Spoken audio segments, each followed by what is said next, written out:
지난 4달 동안 에베소서를 가지고 실험을 했습니다. 오늘 에베소서 강의 마지막 시간입니다. 에베소서는 사도 바울이 로마의 감옥에서 에베소에 있는 성도들에게 보낸 편지였습니다. 그는 편지에서 이렇게 말합니다. 너희들은 신령한 복을 받은 자다. 즉 예수님을 믿고 구원받은 자, 하나님의 자녀가 된 자는 신령한 복을 받았다. 더 나아가 그들은 성령님이 보증인이 되어준다. 우리가 구원받았다는 것을 성령님이 보증을 써준다는 거예요. 더 나아가 이건 바로 하나님의 선물이다.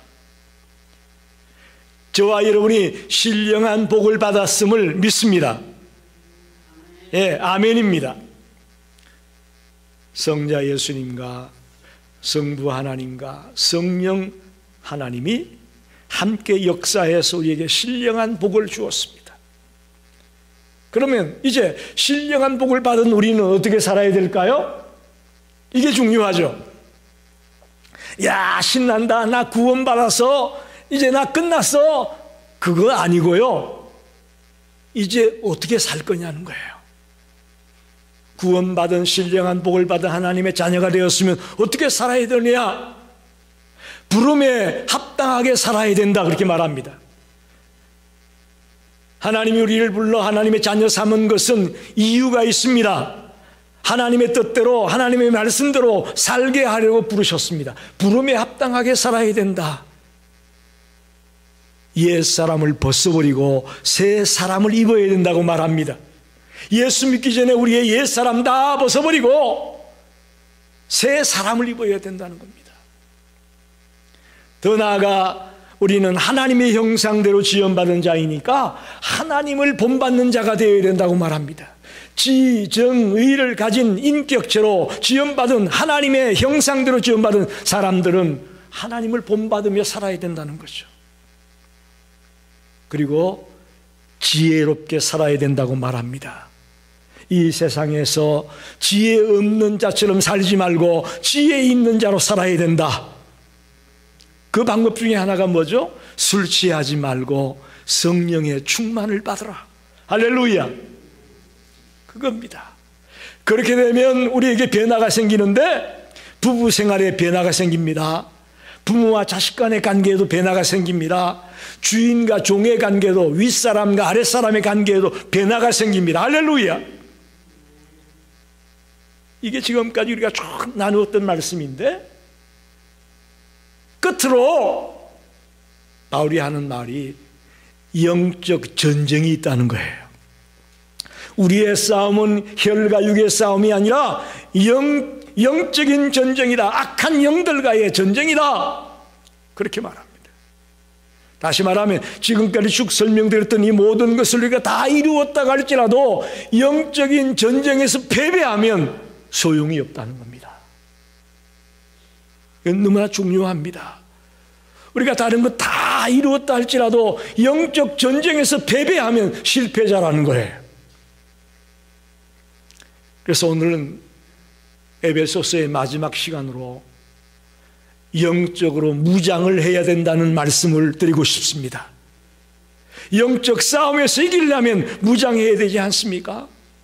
우리 특히 남자분들 군대 갔다 왔으니 다 아실 거 아니에요? 무장하는 게 얼마나 중요합니까? 하나라도 빠지면 전쟁에 나가 싸울 수가 없습니다. 사도 바울이 이 편지를 쓸 때에 로마의 병사들이 바울의 집을 지켰습니다. 일종의 감금 생활이라고 그러죠. 한 집에 감금 생활을 하고 있는데 로마의 병사들이 바울이 거주하는 집을 지키는 거예요. 그래서 로마의 병사들을 봤을 거 아니에요. 바울이 병사들이 복장이 어떻고 뭘 입고 있고 이걸 너무나 잘 봤기 때문에 그것에 근거해서 오늘 우리들에게 영적인 무장을 말하고 있는 겁니다. 로마 병사들이 허리띠를 둘렀습니다. 또 가슴에 호심경, 옛날 성경에는 흉배라고 했는데 호심경을 딱 붙였습니다. 신발을 신고 있습니다. 일종의 군화와 같은 신발이죠. 방패를 가지고 있습니다. 투구를 쓰고 있습니다. 그리고 검을 차고 있습니다.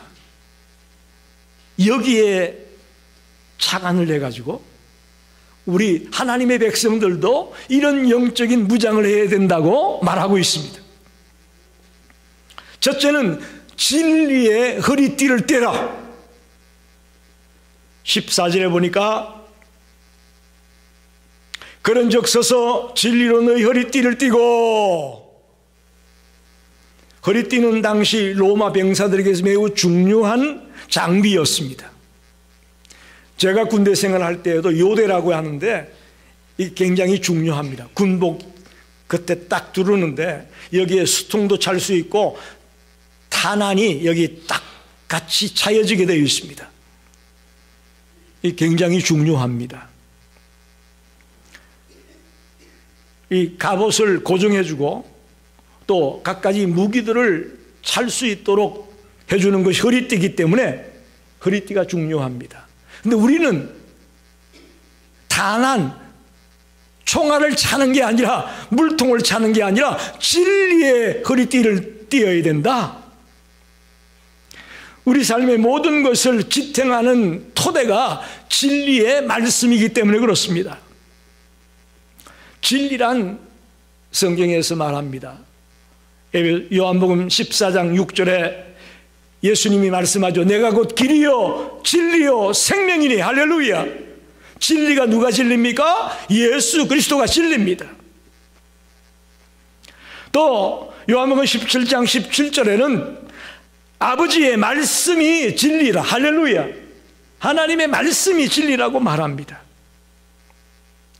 이 진리의 말씀을 붙들고 살아가야 우리는 악한 영들의 공격에 버텨낼 수 있고 지탱해낼 수 있다라는 겁니다. 사탄의 갖가지 거짓말과 속임수와 갖가지 술수를 가지고 우리를 공격해 올 때에 진리의 허리띠를 딱 두르고 있으면 아무리 그들이 그런 것을 우리를 넘어뜨리려고 해도 우리는 넘어지지 않을 수 있다, 그런 말입니다. 이 포스트 모던 시대라고 말하죠. 현대 이후 시대에는 절대 진리가 없습니다. 우리 시대만 해도, 우리가 옛날 살 때만 생각해도 진리라는 게 있잖아요. 옷을 사면은 상표가 붙어 있는데 그 상표를 띄고 입습니까? 아니면 붙이고 입습니까? 이렇게 가격표 같은 거 붙인 거 다 띄고 입잖아요. 그죠? 근데 요즘 아이들은 그대로 붙이고 입어요. 모자를 이렇게 똑바로 써야 됩니까? 아니면 뒤집어서 써야 됩니까? 요즘 아이들은 모자를 뒤집어 쓴단 말이에요. 그게 뭐 진리가 없는 거예요. 자기 좋은 대로 사는 거예요. 그게 요즘 시대입니다. 그러니까 요즘 쓰는 아이들의 말 우리가 잘 이해를 못해요. 도대체 이게 무슨 소리냐?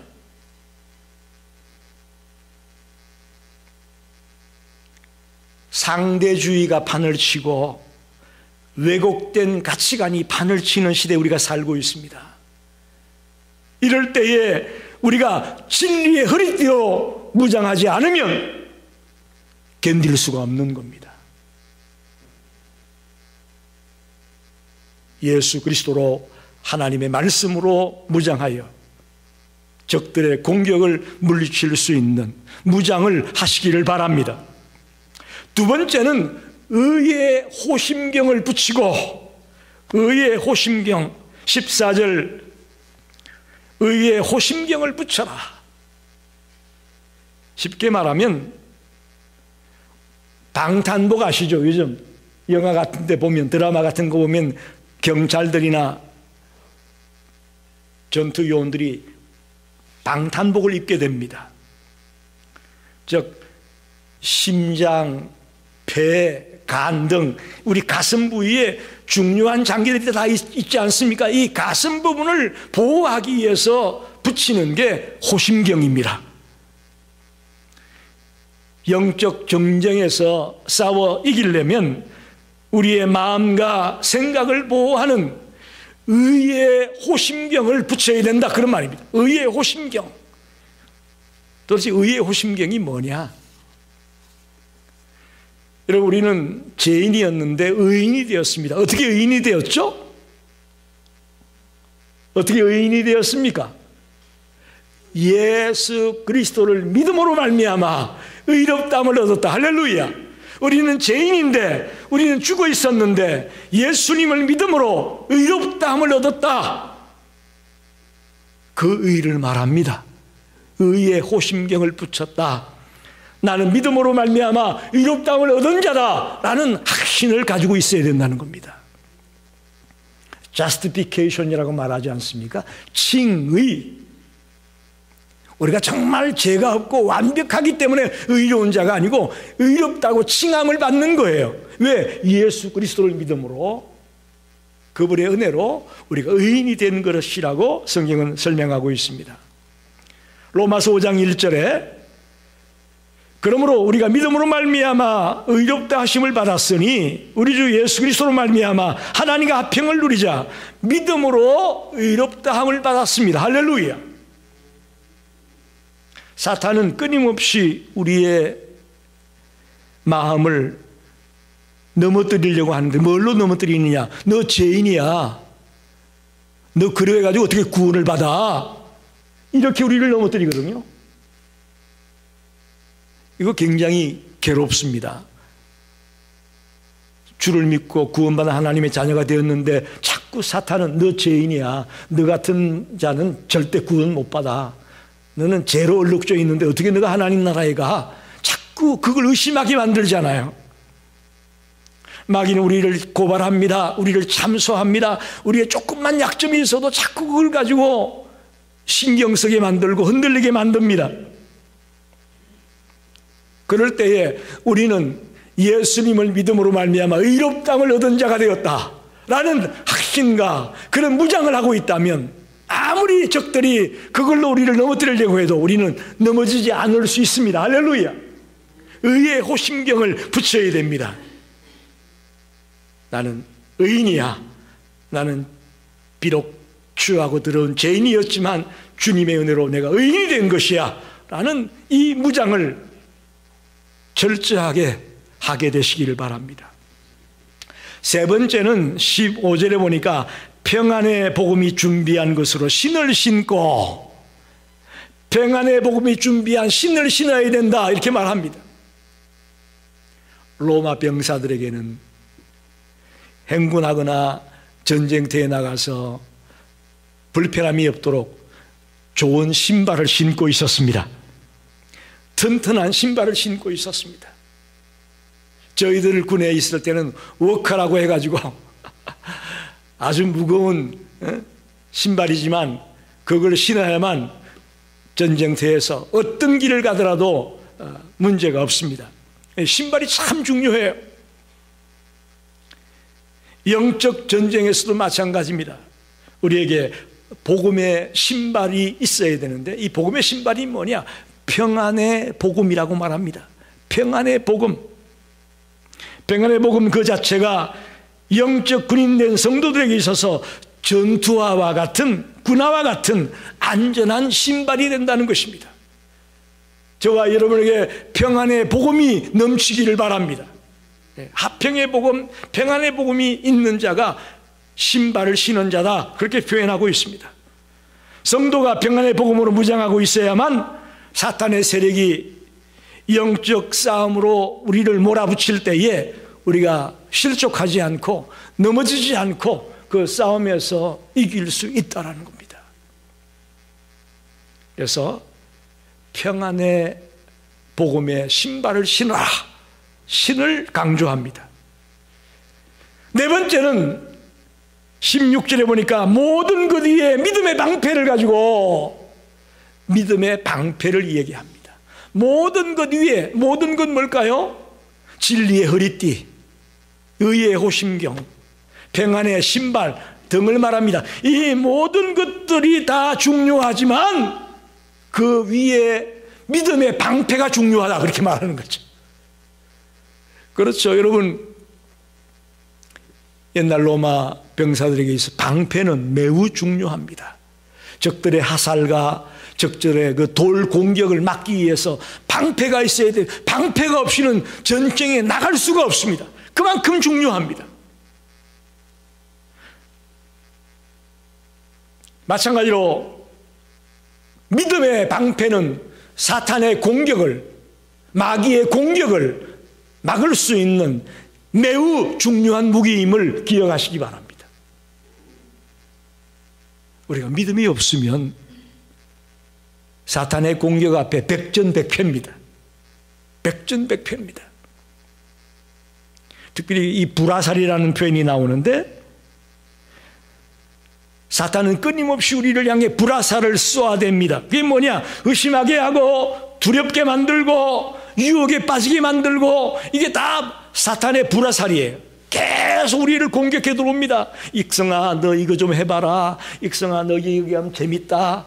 너 이렇게 신나게 놀 수 있어. 자꾸 우리를 유혹에 빠지게 만들고 두렵게 만들고 의심하게 만들고 하살을 계속 쏘는 거예요.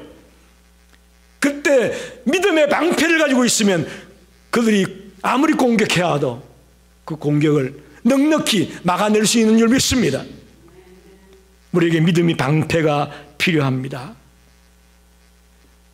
히브리서 11장 1절에 믿음은 바라는 것들의 실상이요 보이지 않는 것들의 증거라고 말합니다.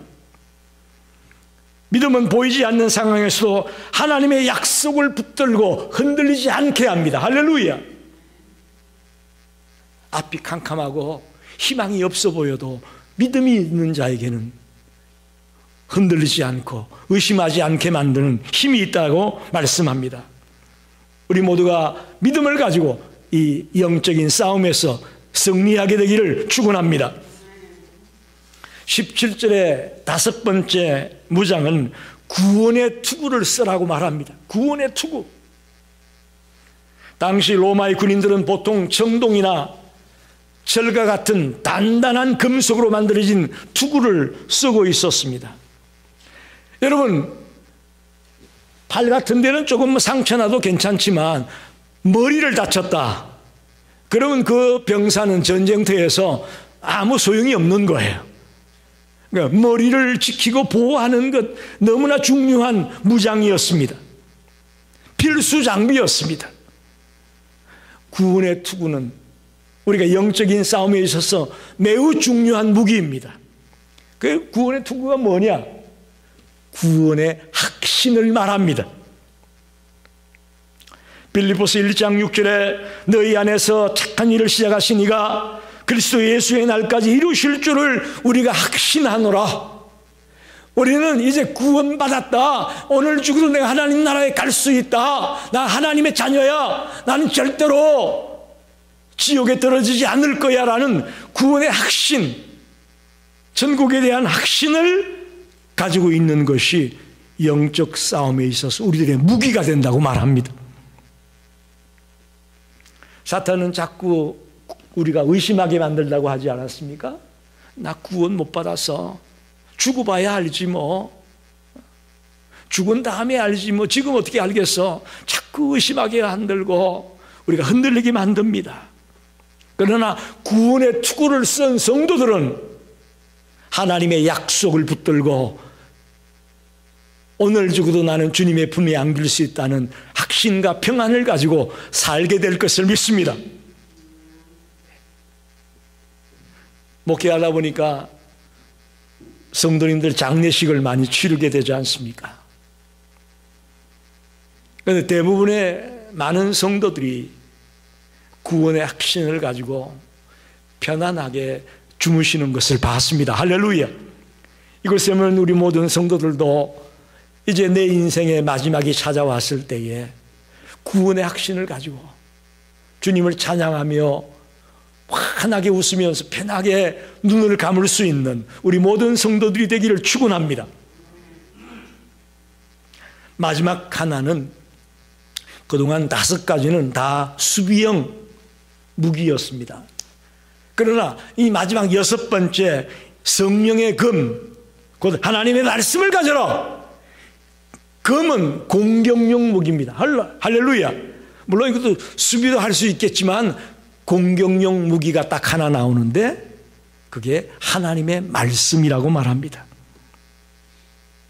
성경에 나타난 모든 사람들이 마귀의 유혹이나 사탄의 공격 앞에 무엇으로 이겨냈는지 아십니까? 하나님의 말씀으로 이겨냈습니다. 할렐루야. 말씀이 이렇게 중요합니다. 여러분 평상시에 성경 통신하고 성경을 읽고 묵상하고 하는 것들이요, 언제 쓰여지느냐, 이런 결정적일 때 쓰여지는 거예요. 이 하나님의 말씀을 붙들고 있는 사람은 그들이 우리를 시험하고 넘어뜨리고 유혹할 때 말씀으로 물리치는 거죠. 여러분 복음서에 보면 예수님이 40일 금식 기도를 한 이후에 사탄이 예수를 시험하지 않습니까? 이 돌이 떡덩이게 되게 하라. 너가 이 성전 꼭대기에서 뛰어내려라. 그러면 전사들이 와서 너를 싹 받아줄 거야. 그리고 저 높은 산 꼭대기에 올라가서 너가 나한테 절만하면 이 천하만국의 모든 걸 다 너에게 주겠다. 얼마나 달콤한 유혹입니까? 그때 예수님은 어떻게 물리십니까? 말씀으로. 할렐루야. 다른 거 쓰지 않습니다. only 말씀으로 그 사탄의 유혹을 뿌리치지 않습니까? 우리가 신앙생활하며 이 험한 세상을 살아갈 때에 우리를 흔들리게 하는 것들이 많이 다가옵니다. 그때 말씀을 묵상하십시오. 말씀을 암송하십시오. 말씀에 깊이 푹 빠지는 성도들이 되시기를 바랍니다. 그것이 우리가 승리하는 길이고 이겨내는 길인 줄 믿습니다. 시편 119편 9절에 이렇게 말합니다. 청년이 무엇으로 그 행실을 깨끗게 하오리까? 주의 말씀을 따라 삼갈 것이니이다. 할렐루야. 119편 11절에 이렇게 말합니다. 내가 주께 범죄치 아니하려 주의 말씀을 내 마음에 두었나이다. 우리가 죄악에 빠지지 아니하고 적들의 공격에 넘어지지 않기 위해서 주의 말씀을 내 마음에 두었나이다. 할렐루야. 말씀을 묵상하고 말씀을 암송하고 말씀대로 살아가려고 몸부림칠 때에 적들의 공격을 물리칠 수 있는 줄 믿습니다. 마지막 하나는 전신갑주에 해당되지는 않습니다만은, 즉 영적 무장에 해당이 되지는 않습니다만은, 이 6가지 무장이 진정한 무장이 되기 위해서 우리에게 필요한 것이 있습니다. 그게 바로 기도입니다. 내적인 힘을 주고 내적인 능력을 길러주는 것이 기도입니다. 18절 19절을 보게 되면 모든 기도와 간구를 하되 항상 성령 안에서 기도하고 이를 위하여 깨어 구하기를 항상 힘쓰며 여러 성도를 위하여 구하라. 또 나를 위하여 구할 것은 내게 말씀을 주사 나로 입을 열어 복음의 비밀을 담대히 알리게 하옵소서 할 것이니. 할렐루야. 너희 스스로를 위해서도 기도하고 복음 전하는 나를 위해서도 기도해달라고 바울은 기도를 요청합니다. 정말 영적 싸움에 있어서 우리에게 매우 중요한 무기 중에 하나가, 무장 중에 하나가 저는 기도라고 생각합니다. 성경에도 이미 예가 있지 않습니까? 구약에 보니까 이스라엘 군대와 아말렉 군대가 싸움이 벌어졌습니다. 그때에 모세와 아론과 훌은 산 꼭대기로 올라가고 여호수아는 병사들과 같이 전쟁터로 뛰어들어갑니다. 싸우는 거죠. 실제 싸우는 건 여호수아와 그의 부하들이 싸우고 있습니다. 근데 놀라운 것은 산 꼭대기에 올라가서 아론과 훌이 모세의 손을 붙들고 손이 올라가면 여호수아의 군대가 막 적들을 무찌르고 이기는데, 힘들어서 모세의 손이 내려오면 적들이 막 여호수아의 군대를 공격하고 쳐들어옵니다. 그래서 돌을 받쳐놓고 아론과 훌이 끝까지 모세의 손을 붙들고 내려오지 않게 했더니 여호수아의 군대가 적들을 물리치고 승리했다. 할렐루야. 이건 영적 싸움에 있어서 기도가 얼마나 중요한 것인가를 명확하게 보여주는 이야기입니다. 그래서 바울은 기도를 부탁하는 것입니다. 특별히 복음 전하다가 지금 바울은 감옥에 갇혔지 않습니까? 그곳에서도 그는 복음을 전하고 있다고 말합니다. 내 힘만 가지고는 안 되니까 너희들이 기도해 줘야 돼. 기도 없이는 내가 이길 수가 없어. 그걸 너무나 잘하는 자가 바울이었습니다. 이건 자기 경험에서 나오는 거예요. 어떤 이론적이나 지식적인 게 아닙니다. 조 목사도 여러분에게 말합니다.